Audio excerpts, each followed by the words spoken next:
ప్రియమైన దేవుని సంగమా, దేవుని యొక్క వాక్యాన్ని ధ్యానించుకొనిచుండగా శ్రద్ధగా మన హృదయాలను దేవునికి అప్పగించుకుంటూ, మన హృదయాల్ని మన మనస్సులను సైతము ఆయన పాదాల యొద్ద పెడుతూ, ప్రభువా నాతో మాట్లాడు అని ప్రార్థనాపూర్వకంగా వాక్యాన్ని ధ్యానించుకుందాం.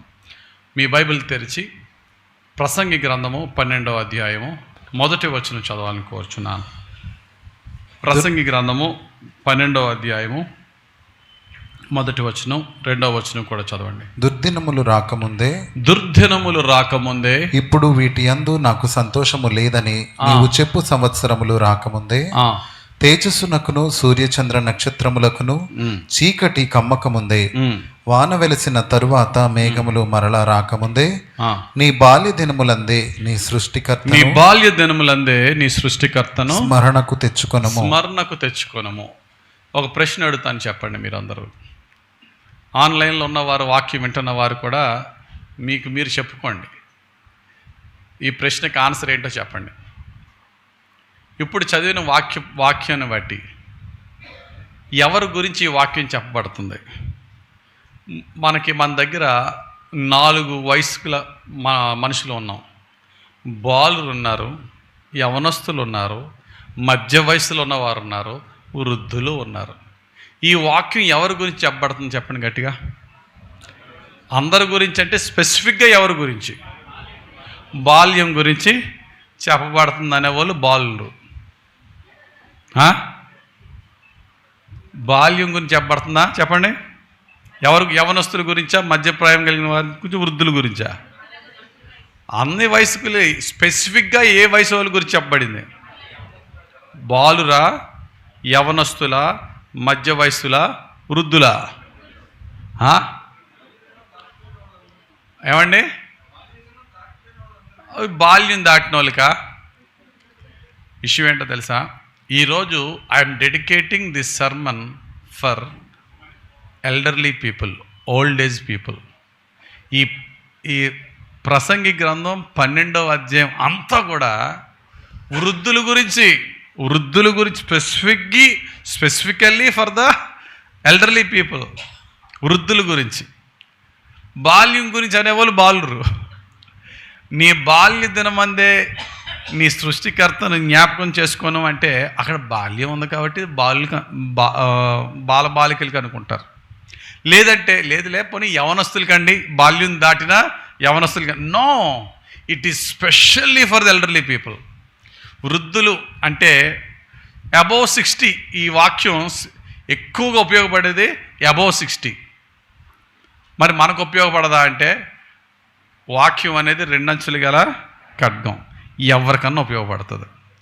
అందరికీ స్పెసిఫికల్లీ వృద్ధులకి ఏమి నేర్చుకోవాలా ఈ వాక్యంలో అనేది మనం చూద్దాం.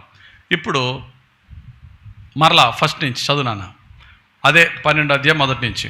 దుర్దినములు రాకముందే అనే మాట ఇక్కడ ఉపయోగించాడు. దుర్దినాలంటే ఏంటో తెలుసా? దుర్దినాలంటే అబ్బే ఈ డేస్లో నాకేమీ సంతోషం లేదండి అనే రోజులు రాకముందే అంటే అర్థం ఏంటంటే రాబోతున్నాయని అర్థమా కదా? చెప్పండి. ఇక్కడ అందరూ కూడా ఈ డేస్ బెటరా, జరిగిపోయిన డేస్ బెటరా, జరగబోయే డేస్ బెటరా? జరిగిపోయిన డేస్ ఎప్పుడు బెటరే జరగబోయే డేస్ కంటే.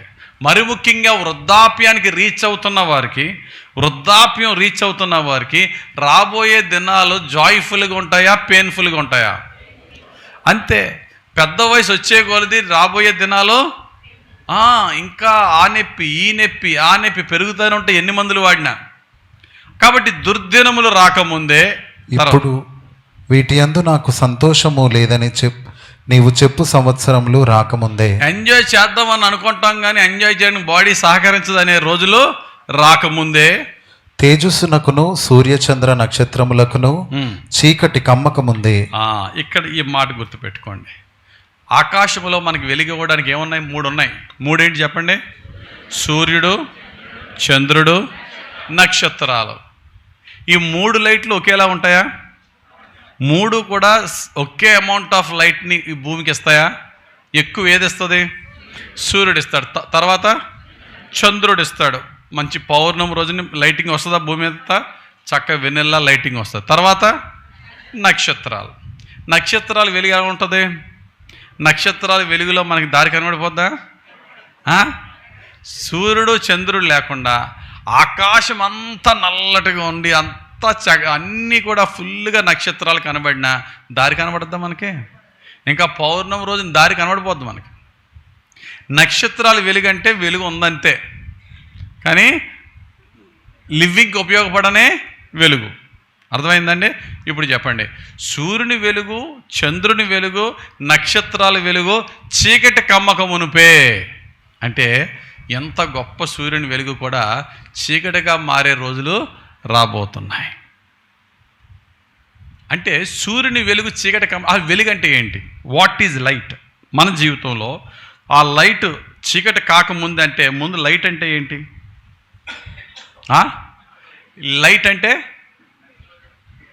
లైట్ అంటే మన జీవితంలో లైట్ అంటే శక్తి, ఎనర్జీ, అండర్స్టాండింగ్, ఇంటలెక్చువాలిటీ, మొత్తం మన యొక్క బాడీ అంతా కూడా చక్కగా ఆర్గనైజ్డ్గా మంచిగా ఇంటలెక్చువల్గా అన్ని ఆర్గాన్స్ పనిచేస్తూ ఉన్న కాలం అంతా కూడా ఏం కాలం ఇది? The time of light. Understanding, spirituality అన్నీ కూడా కరెక్ట్గా పనిచేస్తున్న టైం అంటే ఏంటది? వెలుగు కాలం. అది వెలుగు కాలం. తర్వాత అంత గొప్ప వెలుగు లేకపోయినా చంద్రుడిలాగా తక్కువ వెలుగు వస్తుంది. ఆ తర్వాత నక్షత్రాలలాగా వెలుగు, ఆ తర్వాత చీకటిలోకి వెళ్ళిపోతాం. ఇప్పుడు మీరు కొంచెం నాకు ఏజ్ గ్రూప్ చెప్పండి. సూర్యుని కాలం ఎంత మనకి? చంద్రుని కాలం ఎంత? నక్షత్రాల కాలం ఎంత? టీనేజ్ అంతా అమ్మా very good. 1 to 40 very good, that's good calculation. 1 to 40 సూర్యుని కాలం, 40 to 60 వెరీ గుడ్ చంద్రుని కాలం, 60 to 80 నక్షత్రాల కాలం, తర్వాత చీకటే. అంతేనండి? అది అలా యావరేజ్గా మాట్లాడుకోవాలంటే 1 to 40. మొన్న నా భార్య పిల్లలతో మాట్లాడుతూ బైబిల్ వచనాల గురించి మాట్లాడుతున్నాను. అమ్మ బాగా బైబిల్ నేర్చుకోవాలి, రెఫరెన్స్లు అని గుర్తుపెట్టుకోండి అంటే, డాడీ మీరు చాలా రెఫరెన్స్లు మీకు ఉంటాయి కదా ఇలాగంటే, నాకేమి గుర్తుండో, ఇప్పుడు ఏం గుర్తుండవు. కొత్తగా నేను ఇప్పుడు గుర్తుపెట్టుకున్న రెఫరెన్స్లు ఏమీ లేవు. ఏదన్నా గుర్తుపెట్టుకున్న రెఫరెన్స్లు ఉన్నాయంటే వెన్ ఐ వాజ్ యంగ్. అంతేనా? సైన్స్ కూడా చెప్తుంది 40 సంవత్సరాల తర్వాత జ్ఞాపక శక్తి క్షీణిస్తుందట. 40 సంవత్సరాల ముందు ఎంత నేర్చుకున్నామో చిన్న ఎగ్జాంపుల్ చెప్తాను. చిన్నప్పుడు 12 ఎక్కాలు నేర్చుకుంటాం. చిన్నప్పుడు కనుక 12 ఎక్కాలు రాకపోతే challenge as a maths teacher, ఆడి జీవితంలో టేబుల్స్ రావు ఇంకడికి. 7 8 ఎంత అంటే, ఆగండి సార్, 7 8 అండి, 7 1 7, 7 8 9s ఎంత అంటే 8 1s అక్కడ స్టార్ట్ చేస్తాడు. 8 9s అంటే 72 అని గబుక్ చెప్తాడా? చెప్పడో. 8 1s అంటాడు. ఎందుకని? ఆ 12 ఎక్కాలు అప్పుడు నేర్చుకోలేదు. 12 ఎక్కాలు నేర్చుకున్న వాడికి 80 సంవత్సరాలు వచ్చినా 12 ఏళ్ళు చెప్పండి తప్పమని చెప్తాడు. మరి అప్పుడు నేర్చుకోలేదు కదా, ఇప్పుడు నేర్చుకుందాం అంటే పని జరుగుతుందా? అవ్వదు. ఇంకా 40 సంవత్సరాల లోపులోనే ఏదన్నా గుర్తుపెట్టుకునేవి నేర్చుకోవాలా. అది బైబిల్ వచనాలైనా ఏదన్నా సరే. 40 years తర్వాత పారాబోలా గ్రాఫ్ ఏంటి? ఇలాగెళ్ళి పారాబోలా ఎలా ఉంటుంది? దిగిపోద్ది. ఇంకా డౌన్ గ్రాఫ్లో ఉన్న తర్వాత నేర్చుకుందామని పని జరగదు ఇంకా. కాబట్టి మంచి సూర్యుని లాంటి వయసు ఎప్పుడట? బిలో 40. అయితే గమనించవలసింది ఏంటంటే, కొంతమందికి దేవుడు కొంచెం ప్రత్యేకమైన గ్రేస్ ఇస్తాడు. అది ఎటువంటి గ్రేస్ అంటే 70sకి వచ్చినా 80sకి వచ్చినా మెమరీ తగ్గదు, ఇంటలెక్చువాలిటీ తగ్గదు, ఒంట్లో శక్తి తగ్గదు,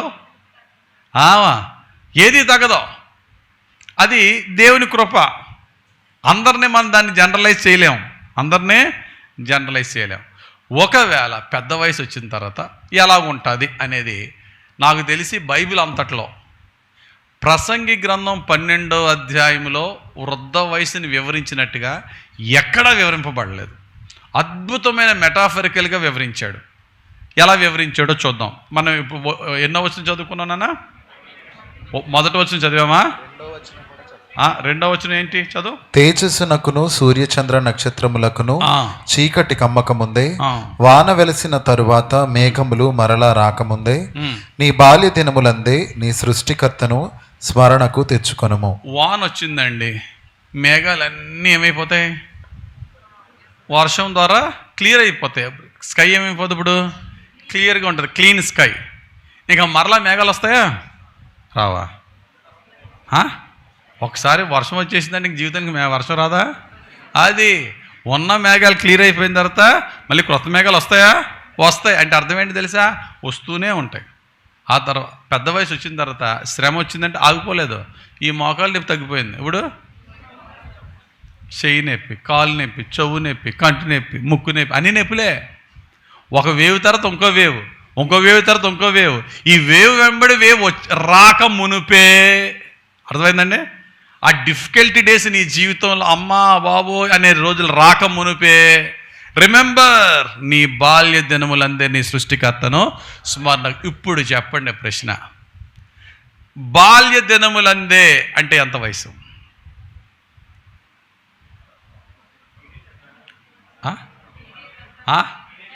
టీనేజ్ వయసు.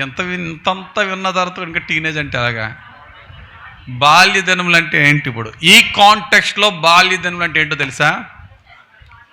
ఇప్పుడు చెప్పుకున్న కష్టాలన్నీ రాకముందే,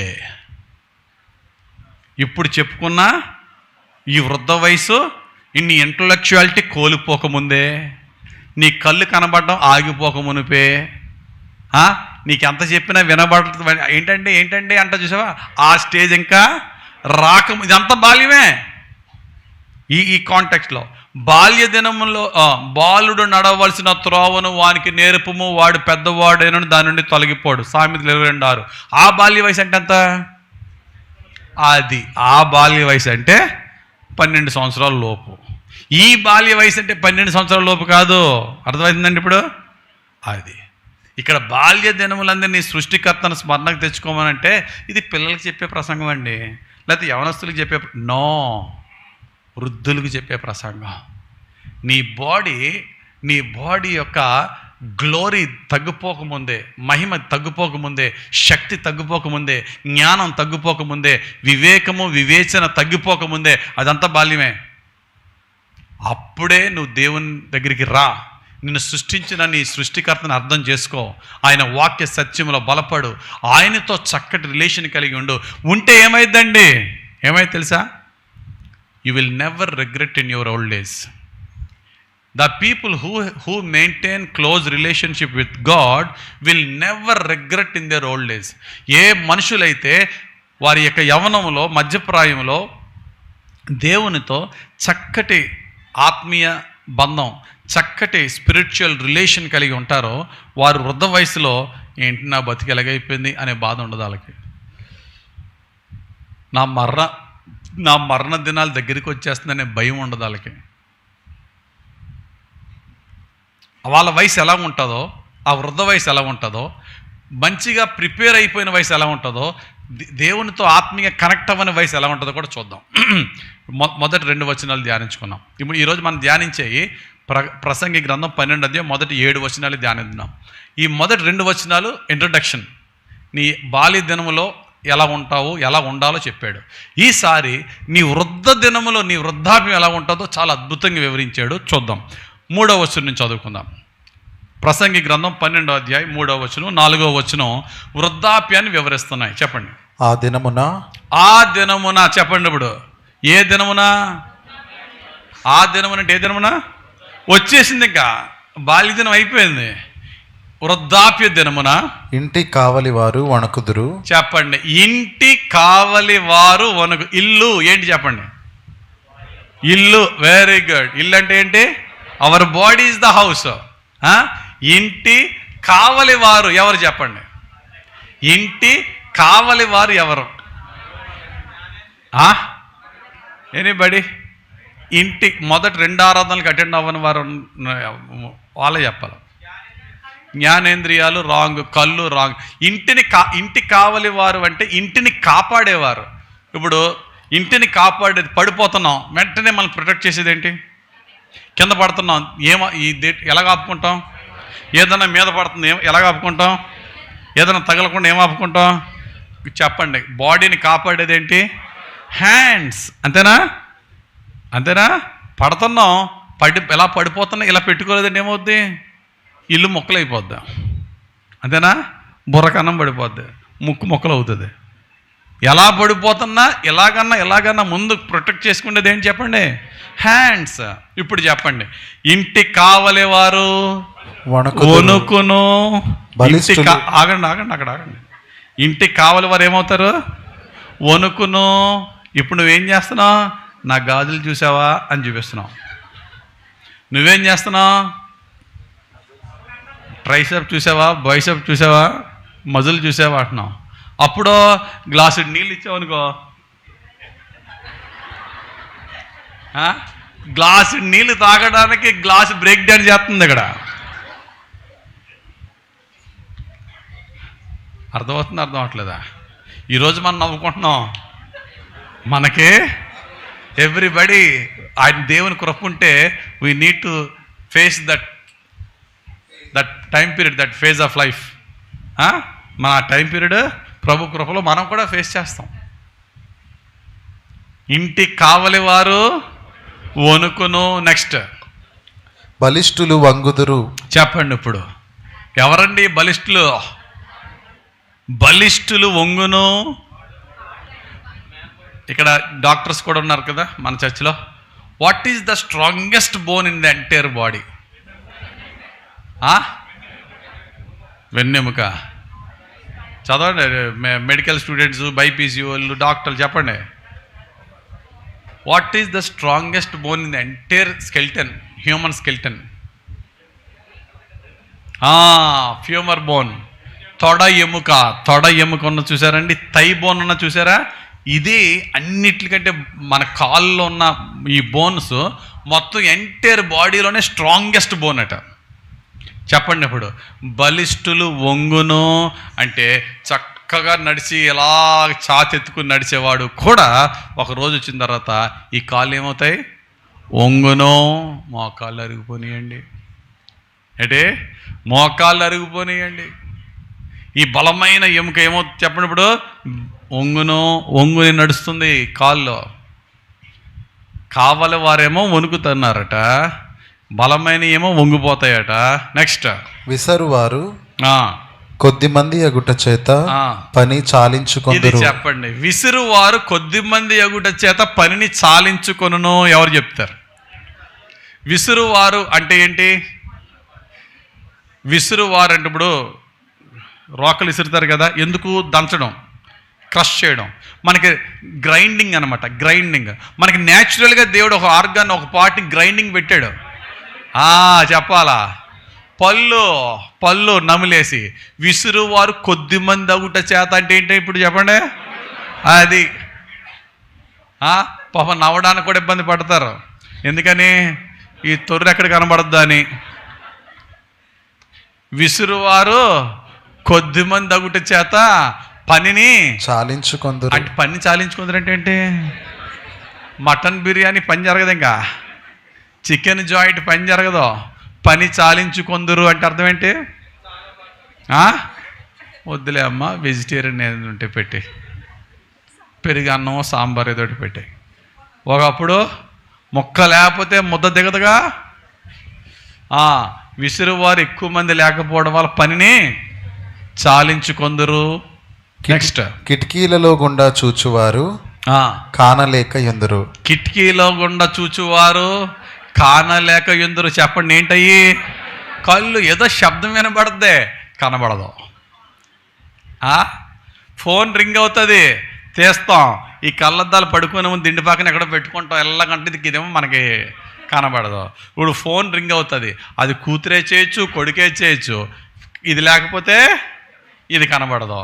ఎవరు ఫోన్ చేస్తున్నారో తెలియదు. ఏ బటన్ నొక్కితే అది ఆన్సర్ చేయాలో తెలియదో పరిస్థితి. Yes, we are approaching that age. మనం ఆ ఏజ్కి రీచ్ అవుతున్నాం. ఇప్పుడు ఎలాగైతే కళ్ళు ఇది లేకపోతే పని జరగట్లేదో అలాగా. నెక్స్ట్, కిటికీలోని చూచి వారి కాన రాకుండా పోతుంది. తిరుగటి రాళ్ల ధ్వని తగ్గిపోవును. ఇంత చెప్పాను కదా, తిరగటి రాళ్ళంటే ఏంటి? ఈ ధ్వని తగ్గిపోద్ది. ఇంకా ఏంటి? క్రషింగ్ పని జరగదు.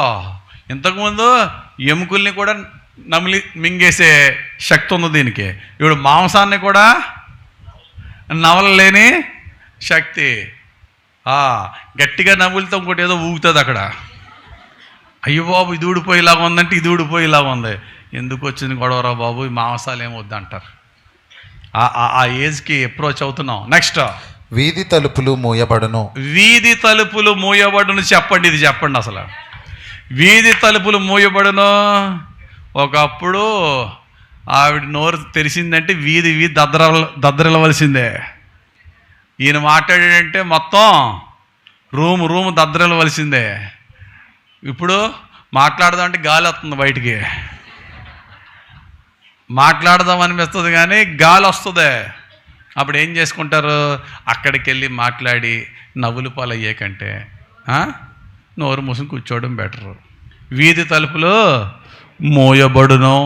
పిట్ట యొక్క కూతకు ఒకడు లేచును. ఇది చెప్పండి, దీనికి అర్థం ఏంటి? పిట్ట యొక్క కోతకు ఒకడు లేచును అంటే అర్థం ఏంటో తెలుసా? పాపం ఎంతో పడుకోవాలని ఉంటుందండి వాళ్ళకి. పెద్ద వయసులో ఎంతో పడుకోవాలని ఉంటుంది. చీమ చిటిక్కుమన్నా నిద్రపోద్ది. చిన్న శబ్దానికి నిద్ర వస్తుంది, నిద్ర అంతా ఎగిరిపోద్ది. 4 గంటల నుంచి బెడ్ మీద దొల్లడమే తప్ప నిద్ర రాదు. ఎవరు లెగుస్తారా, ఎవరు టీ ఇస్తారా, ఎవరు కాఫీ ఇస్తారా, నా కూతురు లెగిస్తే బాగుండు, నా కొడుకు లెగిస్తే బాగుండు అని వాళ్ళు చూస్తారు. వాళ్ళ చీమ చిటిక్కుమంటే లెగుస్తారు, చిన్న పిట్ట కోత లెగుస్తారు. మన పక్కన బాంబు పడినా లేవం. మన పక్కన దడేలు బాంబు పడినా దాంతోపాటు పోతాం, కానీ మనం మాత్రం లేగం. పాపం వాళ్ళు ఏమంటారు, ఇంత శబ్దం పడింది ఈడైనా లేగట్లేదు. నిద్ర ఏమైపోద్ది? తగ్గిపోద్ది పాపం వాళ్ళకి. పెద్ద వయసులో పడుకోవాలని ఆశ ఉంటుంది. చిన్న పెట్టకోత కూసిందంటే చాలు నిద్ర డిస్టర్బ్ అయిపోద్ది, మళ్ళీ నిద్ర పట్టదు. ఆ రోజులు వృద్ధ వయసు వస్తుంది మీ జీవితంలో. రాకముందే మేలుకో అంటున్నాడు వాక్యంలో మహాజ్ఞాని సొలొమోను. రైట్, పిట్ట కోతకు ఒకడు లేచును. సంగీతమును చేయు స్త్రీలు, నాదము చేయు వారందరూ నిశ్శబ్దముగా ఉంచబడుదురు. చెప్పండి, సంగీతాలు నిశ్శబ్దం అయిపోతాయట, మ్యూజిక్ నిశ్శబ్దం అయిపోద్దట. ఒకప్పుడు రాక్, పాపు, ఇయర్ ఫోన్స్, ఇయర్ బడ్స్, అది ఇది. ఇప్పుడు చెవు దగ్గరికి వచ్చి ఎంత అరిసినా ఏంటి అంటాం. అంతేనా? నిశ్శబ్దం అవును అంటే అర్థం ఏంటండి? చెవులు వినికిడి కోల్పోతాయి. చెవులు ఏమవుతాయి? వృద్ధాప్యం వచ్చే కొలది వినికిడి కోల్పోద్ది. నెక్స్ట్ వచ్చిన ఎత్తు చోటులకు భయపడుదురు. అది ఎత్తు చోట్లకు భయపడుదురు. ఏంటి, మీ ఇల్లు ఫస్ట్ ఫ్లోరా? లిఫ్ట్ ఉందా? అయ్య బాబు, లిఫ్ట్ లేదా? ఫస్ట్ ఫ్లోర్ ఎక్కాలా? అది ఇప్పుడు ఎలా ఉందంటే వృద్ధాప్యంలో కాదు, ఈ వయసులో కూడా ఫస్ట్ ఫ్లోర్ ఎక్కడానికే అదొక పెద్ద టాస్క్ అయిపోతుందిగా. ఎత్తు చోట్లకు భయపడును, మార్గముల యందు భయంకరమైనవి కనబడును. దారి వాళ్ళకి ఏమైపోద్ది చెప్పండి? భయంకరం అయిపోద్ది. ఎందుకని? బలమైన వంగిపోని, కావలి వారేమో వణుకుతున్నారు. పొరపాటుని చిన్న గతుకులో పడిపోయినా వాళ్ళు ప్రొటెక్ట్ చేసుకోలేరు. ఎవరన్నా పక్కన తోడు లేకపోతే వారి ప్రయాణం ఓ భయంకరం. అంతేనండి? పక్కన తోడు లేకపోతే వారి ప్రయాణము ఓ భయంకరమైన పరిస్థితి అయిపోతుంది. నెక్స్ట్, బాదము వృక్షము పువ్వులు పూయును. అది మనమేం పూయనీయట్లేదు అట్లనే. బాదము వృక్షము పువ్వులు పూయును. బాదమ చెట్టు పువ్వులట వైట్ ఫ్లవర్స్ కాస్తుందట. బాదం చెట్టు ఆకులు గ్రీన్గానే ఉంటాయి, వాటి ఫ్లవర్స్ మాత్రం వైట్ ఫ్లవర్స్. చెప్పండి. బాదము చెట్టు తెల్లటి పువ్వులు పోయును, మన దానికి నల్లటి రంగు వేయును. అంతేనా?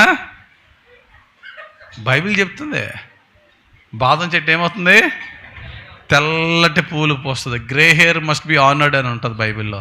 అంటే చక్కటి నెరసిన వెంట్రుకలు, సొగసైన కిరీటం. దేవుడు మనకు సొగసైన కిరీటం ఎత్త వద్దు బాబు మనకని చెప్పేసి మనం ఏం చేస్తున్నాం? అది బాదము చెట్టు పోయినంటే నీ హెయిర్ అంతా వైట్గా మారిపోవును. మిడత బరువుగా ఉండును. మిడత బరువుగా ఉండును. మన చిన్నప్పుడు మిడతలతో ఆడతాం, తూనికలతో ఆడతాం, వాటిని ఇలా పట్టుకుంటాం. అవి ఎంత వెయిట్లెస్ ఉంటాయి. కానీ వీళ్ళకట అది కూడా బరువుగానే ఉంటుందట. అంటే అంత బలహీనులు అయిపోతారు. పెద్ద వయసు వచ్చేటప్పటికి మిడత కూడా వాళ్ళకి బరువుగానే ఉంటుంది అనే అంత బలహీనులు అయిపోతారు. నెక్స్ట్,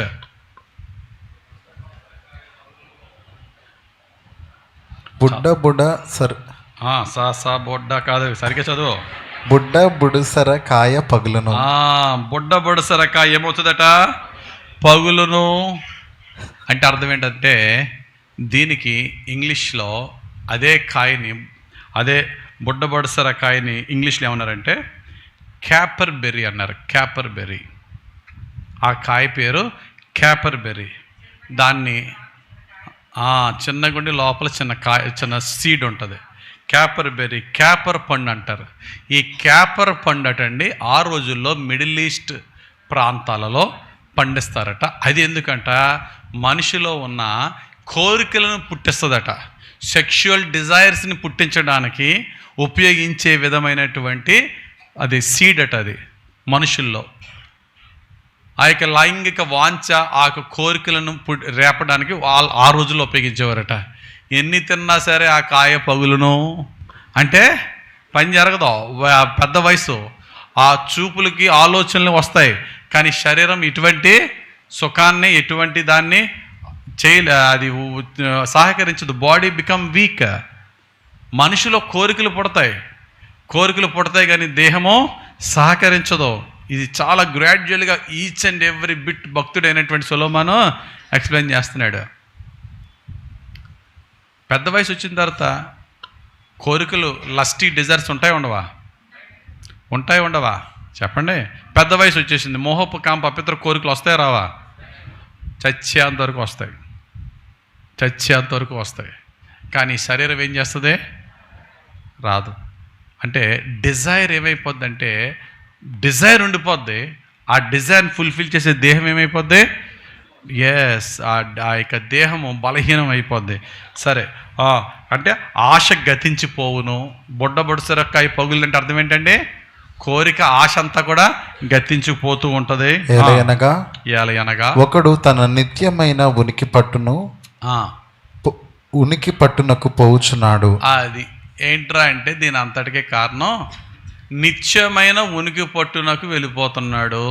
నిత్యమైన ఉనికి పట్టు అంటే ఏంటంటే ఇంగ్లీష్లో ఎటర్నల్ హోమ్ అన్నాడు. అంటే అర్థం ఏంటంటే మనం ఇల్లు కట్టుకుంటాం, గట్టిగా బతికితే అందులో ఉంటే ఓ 30 సంవత్సరాలు, ఓ 40 సంవత్సరాలు, ఓ 50 సంవత్సరాలు తర్వాత ఇంకో ఇల్లు ఉంటుంది. ఇంకా దానికి ఎండ ఉండదు. ఇంకా ఆ ఇంటి పేరే ఏం పేరు చెప్పండి? Burial ground, tomb. ఈ ప్రయాణం అంతా ఎక్కడికి రా అంటే ఆ బరియల్ గ్రౌండ్కే. ఈ మనిషి ఒకడు తన నిత్యమైన ఉనికి పట్టునకు పోవును. అయితే ఆ పోయే దారి ఎలా ఉంటుంది చెప్పండి. నెక్స్ట్ లైన్ ఏముంది? వాని నిమిత్తము ప్రలాపించువారు వీధులలో తిరుగుతారు. అది ఎవరన్నా చనిపోయారంటే వాళ్ళ ఇంటి దగ్గర నుంచి బరియల్ గ్రౌండ్ వరకు ఏమవుతుంది చెప్పండి? దారంతా ప్రలాపిస్తూ, బాధపడుతూ, కుటుంబస్తులు, బంధువులు, మిత్రులు, రక్త సంబంధులు దుఃఖపడుతూ ఫ్యూనరల్ సెండ్ ఆఫ్ అనమాట. ఎక్కడికి? నిత్యమైన ఉనికి పట్టైనటువంటి సమాధికి. అర్థమైంది? అర్థం అవ్వలేదు ప్రతి వర్డ్. ఆ తర్వాత ఏమవుతుంది చెప్పండి? లాస్ట్, వెండి త్రాడు విడిపోవును. అది ఇప్పుడు ఆ ప్రయాణం గురించి, మరణం గురించి చెప్పాడు కదా. ఆ మరణం ఎలా ఉంటుందో ఇప్పుడు చెప్తున్నాడు. 5వ వచనంలో 6వ వచనంలో ఆ మరణం ఎలా ఉంటుందో చెప్తున్నాడు. ఏంటమ్మది? వెండి త్రాడు విడిపోవును అంటే ఏంటి చెప్పండి? వెండి తాడు విడిపోవును అంటే ఏంటంటే తాడు ఏం చేస్తుంది అంటే రెండింటిని గట్టి పట్టుకుంటుంది.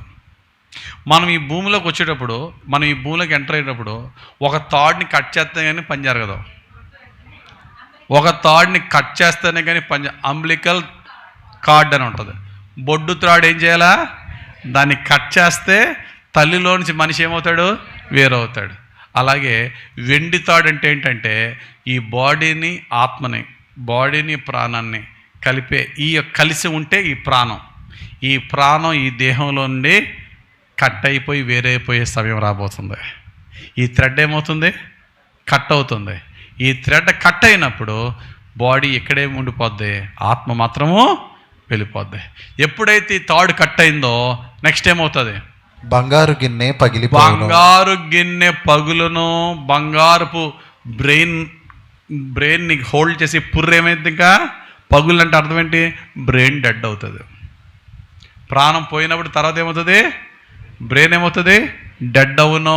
నెక్స్ట్ దారి యొద్ద కొండ పగిలిపోవును. కొండ అంటే ఏంటి? ఈ బాడీ విల్ డై, ఆత్మ వెళ్ళిపోద్ది, బ్రెయిన్ డెడ్ అవుతుంది, శరీరం చస్తుంది. బావి యొద్ద చక్రము పడిపోవును. అది శరీరం చచ్చుట అంటే అర్థం ఏంటి?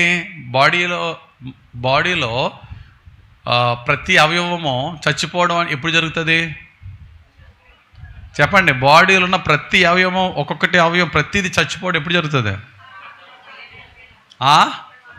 బ్లడ్ సర్క్యులేషన్ ఆగిపోను. బావి యొద్ద చక్రం పడిపోనంటే ఏంటి? బావిలోనున్న వాటర్ని బయటికి తీసుకొచ్చేది చక్రం. ఆ చక్రమే మొత్తం సర్క్యులేట్ చేస్తుంది. అదే ఈ గుండె ఆగిపోవును. ఈ గుండె ఆగిపోతే ఏమవుతుంది? బ్లడ్ సర్క్యులేషను మొత్తం ఆగిపోను, ప్రతి ఆర్గను చచ్చిపోను. అర్థమైందా? సిల్వర్ కార్డ్ కట్ అయిపోవడం అంటే మనిషి దేహంలోని ప్రాణము వేరైపోవడం. బంగారు గిండి పగులంటే ఈ బంగారం లాంటి పుర్రే, ఈ యొక్క బ్రెయిన్ డెడ్ అయిపోను. ఈ కొండ ఏమైపోను? దేహము చచ్చిపోను. కారణం ఏంటి? లోపలున్న చక్రం, హార్ట్, బ్లడ్ సర్క్యులేషన్ ఏమైపోను? ఆగిపోను. This is called dead. ఇదే మరణం. ఆ తర్వాత ఏమవును? 7వ వచనం, మన్నైనది. ఆ తర్వాత మన్నైనది వెనుకటి వలనే మరలా భూమికి చేరును. ఆత్మ దాని దయచేసిన దేవుని యొద్దకు మరలా పోవును. ఆ లోపల ఉన్న ఆత్మ ఏమైపోయింది? సెపరేట్ అయిపోయి దాన్ని దయచేసిన దేవుని యొద్దకు పోవును. This is the way how a person has to go through the older age, and then this is the way he or she has to die. ఒక వ్యక్తి తన జీవితంలో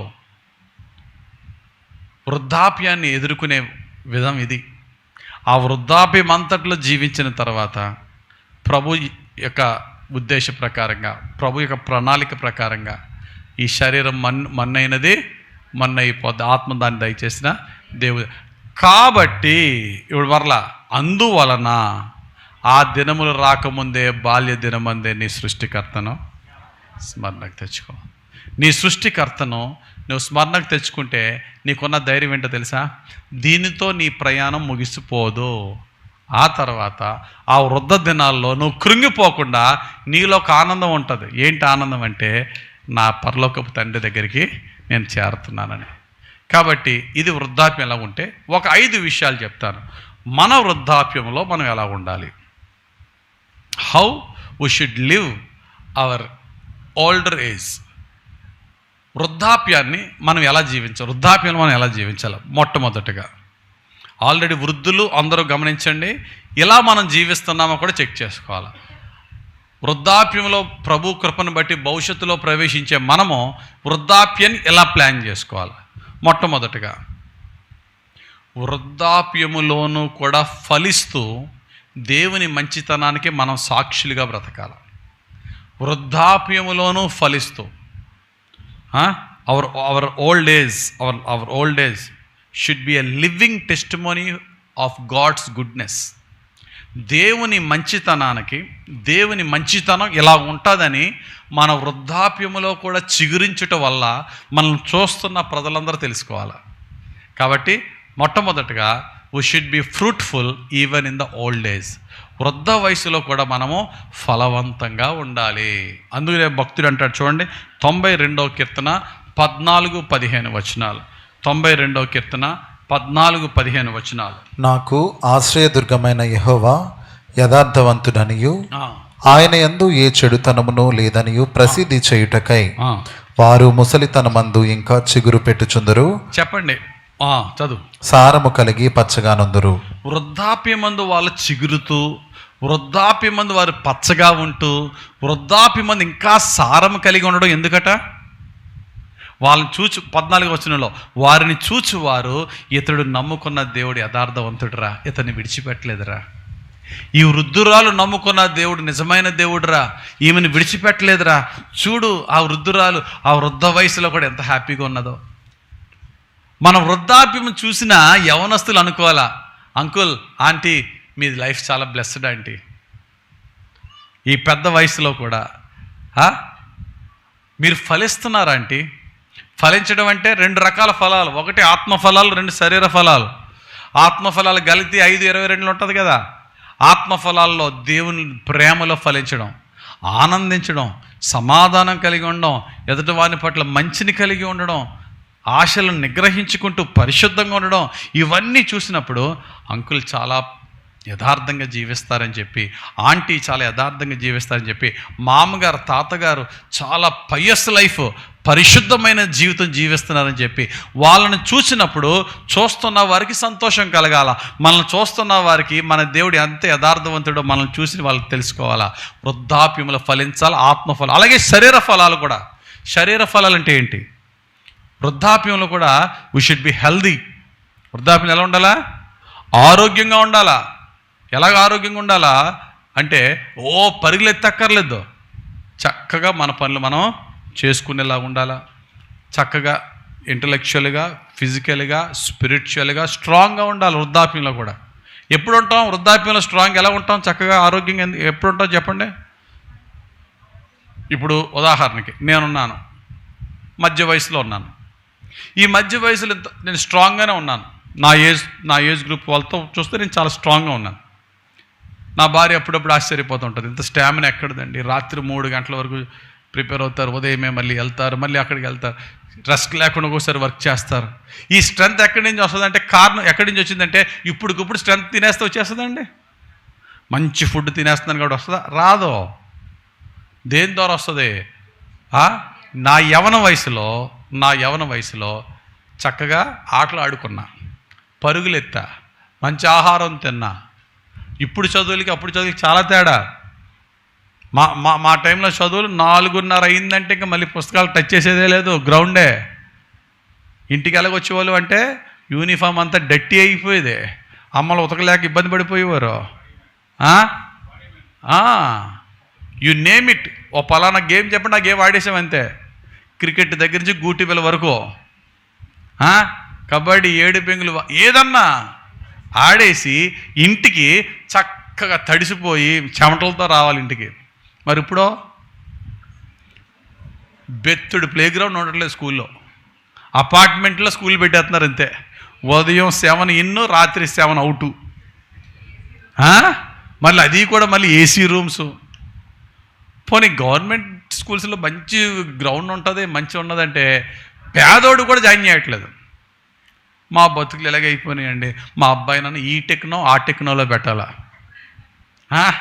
ఆయనకి ఈ టెక్నో కావాలి, ఆ టెక్నో కావాలి, ఐఐటి అంటారు, ఏదో అంటారు. పాపం అప్పులు చేస్తాను జాయిన్ చేస్తున్నారు. అసలు ఆ ప్లే గ్రౌండ్ టైం 0 ఇప్పుడు చాలా స్కూల్స్లో 0. దానివల్ల ఏంటి తెలుసా? ఫిజికల్ ఫిట్నెస్ లేదు. చిన్న వయసులోనే అన్ని జబ్బులు, అన్ని బలహీనతలు వస్తున్నాయి. యవన వయసులో మన ఫిజికల్ ఫిట్నెస్ ఉంటే అది మిడిల్ ఏజ్ ఎంజాయ్ చేయొచ్చు. ఈ మిడిల్ ఏజ్లో కూడా మన ఫిజికల్ ఫిట్నెస్ మెయింటైన్ చేస్తే వృద్ధ వయసులో హ్యాపీగా ఎవరి మీద ఆధారపడకుండా మన పనులు మనం చేసుకోవచ్చు. ఇప్పుడు చెయ్యం, అప్పుడు సఫర్ అవుతాం. కాబట్టి వృద్ధ వయసు వచ్చిన వాళ్ళు చేసేది ఏమీ లేదు. వృద్ధ వయసులోకి ఎంటర్ అవుతున్న వాళ్ళు మనం మేలుకోవాలా. 40లోనే 60 ఉంటే ఎలాగా? కొంతమంది 40 సంవత్సరాల్లోనే 60 సంవత్సరాల్లాగా అక్కడ నొప్పి తగ్గుతుంది. ఎప్పుడు నువ్వు నడు, ఫుడ్ రిస్ట్రిక్షన్ తీసుకో, క్వాంటిటీ ఆఫ్ ఫుడ్ కాదు క్వాలిటీ ఆఫ్ ఫుడ్ మెయింటైన్ చేయి. ఇంత తినేస్తున్నామండి కాదు, అదంతా బలం ఏం కాదు, అంతా గంజే, స్టార్చే. ఇంత రైస్ వల్ల ఏ ఉపయోగం? దాని బదులు క్యాలిక్యులేటెడ్గా ఎంత ప్రోటీన్ ఉంది, ఎంత కార్బ్స్ ఉన్నాయి అన్నీ లెక్క పెట్టుకొని చక్కగా తిను. చదువుకున్నాం కదా, ఇంకా పాత రోజుల్లో లేం కదా. బ్యాలెన్స్డ్ డైట్ తీసుకో, లేదా డైటీషియన్ దగ్గరికి వెళ్ళి డైట్ తీసుకో. ఖచ్చితంగా నువ్వు వర్కౌట్ చేయి. దాని ఫ్రూట్ ఎప్పుడు అనుభవిస్తావు?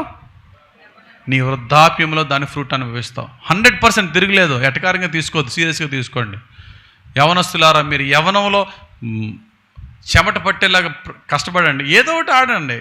మీ మిడిల్ ఏజ్ స్ట్రాంగ్గా ఉంటుంది. మిడిల్ ఏజ్ వారులారా, మీ డైట్ రిస్ట్రిక్షన్ తీసుకుని చక్కగా నడవండి. కనీసం మీ వృద్ధాప్యంలో ఉపయోగపడుతుంది. లేకపోతే ఇప్పుడు వాళ్ళ మీద ఆధారపడి ఇంత చదువుకున్న నడిచే దారి వారికి భయంకరంగా కనబడును. అంతేనా? ఎంత చిన్న గుంట కూడా పెద్ద లోయలా కనబడుద్ది, ఎంత గుట్ట కూడా మౌంట్ ఎవరెస్ట్లా కనబడుద్ది. ఒక ఫ్లోర్ ఎక్కాలంటే ఇంకా అది హెర్క్లెస్ టాస్క్ అయిపోద్ది. దాన్ని మనం జయించాలి. మనం ఈ బైబిల్లో ఈ జ్ఞానం అంతా మనకి ఎందుకు చెప్పాడంటే వాటిని మనం జయించాలా. Our old age should be healthy, our old age should be holy, our old age should be happy. ఎప్పుడు టేక్ సమ్ ఎగ్జాంపుల్స్. బైబిల్లో కొన్ని ఎగ్జాంపుల్స్ తీసుకోండి. అబ్రహాముని దేవుడు ఏ వయసులో పిలిచాడు? గట్టిగా, అట్ ద ఏజ్ ఆఫ్ 75. పిలిచిన దగ్గర నుంచి కుండుతూ ఇబ్బంది పడుతున్నాడా? సొదొమ మీదకి అటాక్ చేసిన రాజులను జయించి రక్షించాడు. వాళ్ళని యుద్ధ వీరుడిగా జీవించాడు. మోషేని ఏ వయసులో పిలిచాడు దేవుడు? అట్ ద ఏజ్ ఆఫ్ 80 సంవత్సరాలు. వాళ్ళదంటే ఆ పురాతన వయసులో వాళ్ళు ఎక్కువ కాలం బతికారండి. వాళ్ళని తీసేయి. దానియేలు ఏ వయసు వరకు బతికాడు? 80+. మనకులాగే. నరుని ఆయుష్ 70 సంవత్సరాలు. అధిక బలం ఉన్న ఎడల 80 సంవత్సరాలు. ఇప్పుడు చాలా ఈజీగా 80 సంవత్సరాలు బతికేస్తున్నారు. అలాగే దానియేలు గారు కూడా బతికారు. కానీ 80 సంవత్సరాల వరకు దానియేలు ఎలా ఉన్నాడు చెప్పండి? ఈవెన్ 80+లో సింహాల బోన్లోకి వెళ్ళాడు. చాలామంది అనుకుంటారు దానియేలు గారు మంచి యవనంలో సింహాల బోన్కి వెళ్ళారు అనుకుంటారు. కాదు, నెబుకద్నెజర్ కాలంలో పట్టుకెళ్ళిపోయాడు. దర్యావేష్ కాలంలో వచ్చాడంటే మధ్యలో more than 68 years అయిపోయింది. అక్కడే సింహాల బోన్లో ఉన్నాడు. ఇంచుమించు 80+లో సింహాల బోన్లోకి వెళ్ళడానికి దానియేలు ఏమాత్రం భయపడలే. మన క్యాలిక్యులేషన్ చెప్పాను. నెబుకద్నెజర్ అంటే 605 BC, దర్యావేష్ కాలం అంటే 539 BC. ఇంచుమించు 68 years మధ్యలో గ్యాప్. ఆ 68 years ప్రైమ్ మినిస్టర్గా చేస్తూ తన జీవితంలో చివరి కాలంలో భయంకరమైనటువంటి శోధన వచ్చినప్పుడు సింహాల బోన్లోకి వెళ్ళినట్టు భయపడ్డా? అది వయసుతో సంబంధం లేదు. సింహం దగ్గరికి వెళ్ళాలంటే ఎవడన్నా ఒకటే, అంతేనా? యవనస్తుడైనా వృద్ధుడైనా ఒకటే. కానీ వృద్ధుడు యవనస్తుడి కంటే ధైర్యంగా ఉన్నాడు. కారణం ఏంటి? వాళ్ళ బలం శరీర సంబంధమైన బలం కాదు, దైవపరమైన బలం. వారు జీవించినప్పుడు తినడమే పనిగా పెట్టుకోలేదు. కొంతమంది దే లివ్ టు ఈట్. ఏంటి? తినడానికి బతికినట్టు తింటారండి వాళ్ళు. మనకి ఎంత ఉంటే అంత తినేమని కాదు, ఎంత తినాలో అంతే తినాలా, ఎంత తినాలో అంతే తినాలా. పోనీ ఎక్కువైపోయిందంటే పోనీ ఇంట్లో పని వాళ్ళకి ఇచ్చేయచ్చు కదా. ఎవరో అది 2 రోజులైనా తినేలా, 3 రోజులైనా తినేలా. దేవుడు మనల్ని బాగా పోషించినప్పుడు కావాల్సినంత తిని కత్తిమతి పని వాళ్ళకి ఎవరో వాళ్ళకి ఇచ్చేసేయండి. Eat to live, live to eta? Live to eat కాదు. లివ్ టు ఈట్ అంటే బతకడానికే, తినడానికే బతుకుతారు. అలా కాదు, బ్రతకడానికి తినాలా. అప్పుడు వాళ్ళు ఎక్కువ కాలం బతుకుతారు. ఎంత కావాలో అంత తిందాం, అప్పుడు బ్రతుకుతారు. భక్తుడైన దానియేలు చూడండి, షడ్రకుని చూడండి, మేషకు చూడండి, అబేద్నెగోని చూడండి. మాంసాల మీద మాంసాలు ఇచ్చేస్తున్నాడని చెప్పేసి తినేసారా? వాళ్ళు ఎక్కడ కంట్రోల్ చేసుకోవాలో అక్కడ కంట్రోల్ చేసుకున్నారు. అలాగని వాళ్ళు వెజిటేరియన్సా? యూదులు అంటే హార్డ్ కోర్ నాన్ వెజిటేరియన్స్. వాళ్ళంతా బలి మాంసాలు ఎవడ తినడం. అటువంటి హార్డ్ కోర్ నాన్ వెజిటేరియన్స్ కూడా నోరు మూసుకున్నారంతే, నోరుని కట్టుకున్నారంతే, ఉపవాసం ఉండాలంటే పొట్ట మార్చుకున్నారంతే. That's why they live long and led a wonderful successful life. కాలేబును చూడండి, కాలేబు అంటాడు, now I'm 80+ but I'm like 40+ అంటాడు. ఎంత చక్కటి మాట. నేను ఇప్పుడు 85 సంవత్సరాల వయసులో ఉన్నా, కానీ నేను అలా కూర్చోను. ఒక భూభాగం భూమి కత్తి దుయ్యడానికి కానీ యుద్ధం చేయడానికి కానీ వెనకడిగి నేను ఫ్రంట్ రోలో ఉంటాను అంటాడు. ఎక్కడదా బలం? యెహోవా కొరకు ఎదురు చూచువారు చెప్పండి నూతన బలము పొందెదరు. ఎందుకో తెలుసా? వీళ్ళంతా కళ్ళు కనబడకపోయినప్పుడు, చెవులు వినబడిపోయినప్పుడు ప్రభు దగ్గరకు వచ్చిన వాళ్ళు కాదు, వాళ్ళ బాల్య దినమందే ప్రభులోకి వచ్చిన వాళ్ళు. స్పిరిచువల్ ఎప్పుడైతే దేవునిలో ఆత్మీయంగా బలపడతామండి, ఆత్మీయంగా, ఇంటలెక్చువల్గా, ఫిజికల్గా దేవుడు మన పాఠాలు నేర్పుతాడు. అమ్మ లెగు, నువ్వు ఇలా ఉండకూడదు, నాలో ఉన్న వాళ్ళు అన్నిట్లోనూ బలంగా ఉండాలంటాడు దేవుడు. ప్రభు రాకడ వరకు మనం ఈ 3 కాపాడుకోవాలంటాడు పౌలు గారు. ఏంటి ఆ 3? ఆత్మను, జీవమును, దేహాన్ని కాపాడుకోవాలి మీరు. నాట్ జస్ట్ స్పిరిట్, బాడీని కూడా సంరక్షించుకోవాల్సిన బాధ్యత. ఇక్కడ ఉన్న వాళ్ళు చాలామంది స్పిరిచువల్గా స్ట్రాంగ్ ఉంటారు, ఫిజికల్గా బోల్డ్ మంది వీక్. ఇక్కడ అవునా? నువ్వు స్పిరిచువల్గా స్ట్రాంగ్ ఉండి ఫిజికల్గా వీక్ అయితే ప్రాబ్లం ఏంటో తెలుసా? డెవిల్ నీ వీక్ ఏరియాని అటాక్ చేస్తాడు. అంతేనండి? డెవిల్ నీ వీక్ ఏరియాని అటాక్ చేస్తాడు. You want to serve the lord, కానీ బెడ్డ దిగలేవు. దేవుని సేవ చేసేయాలని ఆశ ఉంటుంది, కానీ అక్కడ నొప్పి, ఎక్కడ నొప్పి, అక్కడ నొప్పి. ఈ నొప్పులు నువ్వు ఓవర్కమ్ చేయాలంటే ఏం చేయాలో కూడా దేవుడిని అడిగి you need to work on it.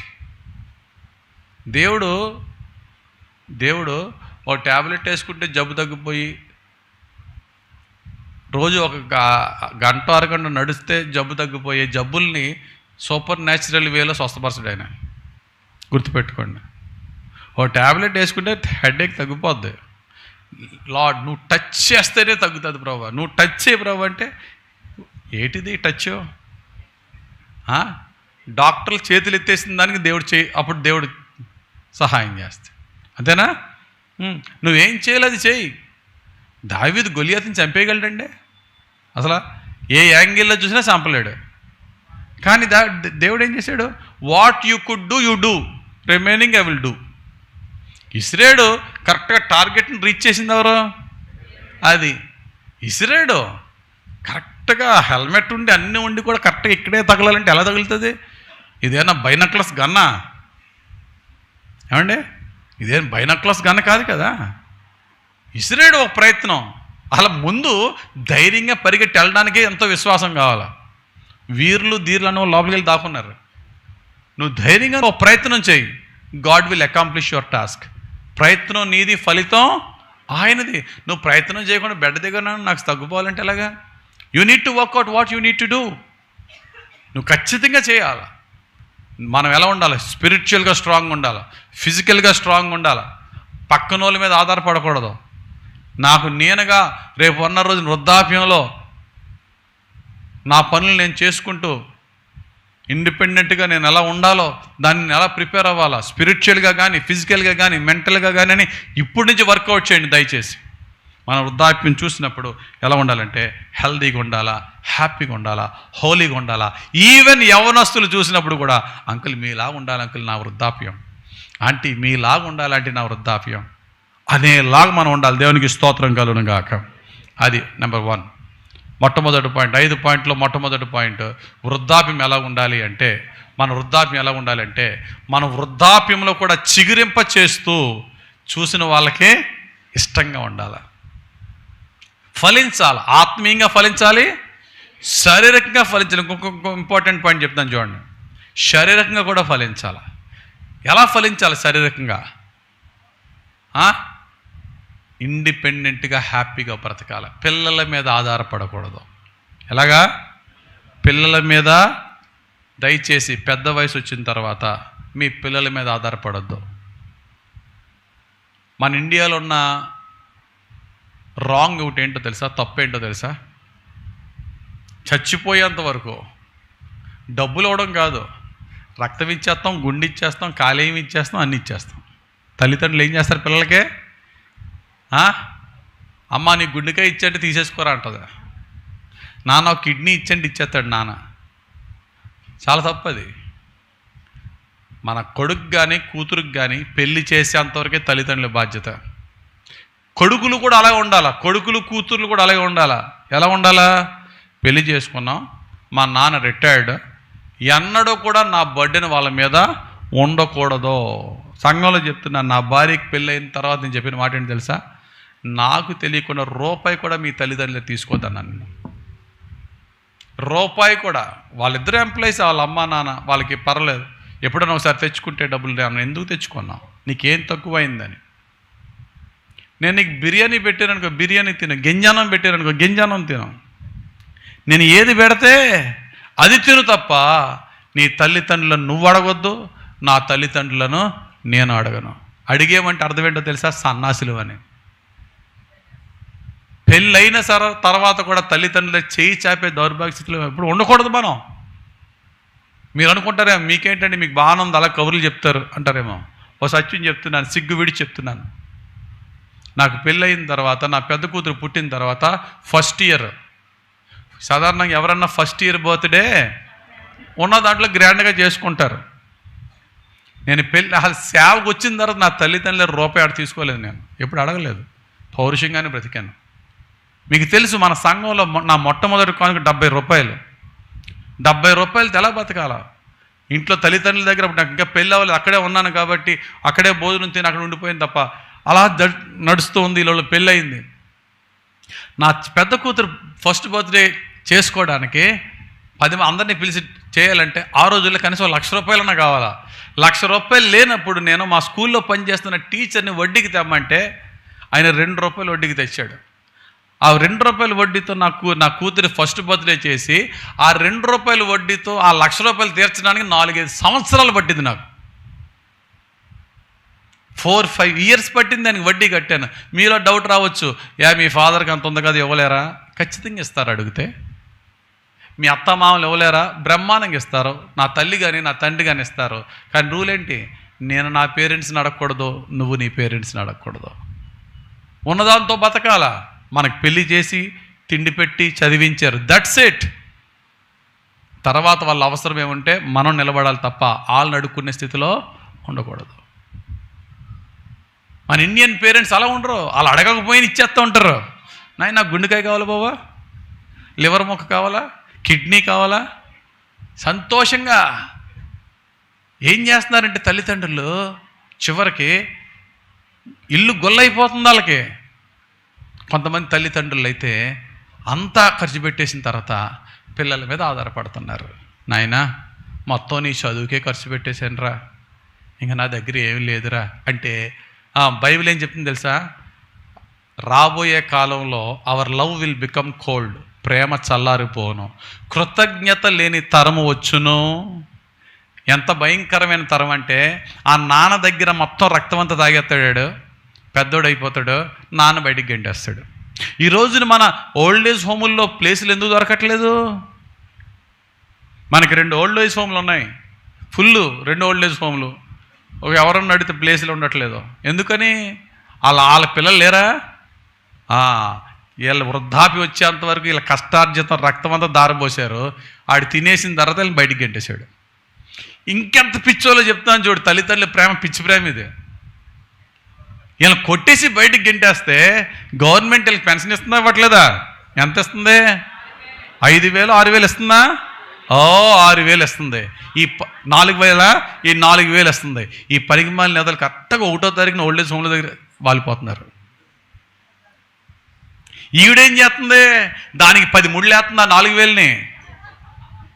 ఎందుకంటే ఆ తాగుబోతాడు వస్తాడు, కరెక్ట్గా దాన్ని 10 ముళ్ళు వేసి, కొడుక ఇదిగో బావా, ఆడు మళ్ళీ నెలకు రాడాడు. నేను మన ఓల్డ్ ఏజ్ హోమ్లో జరుగుతున్న స్టోరీస్ మీకు చెప్తున్నా.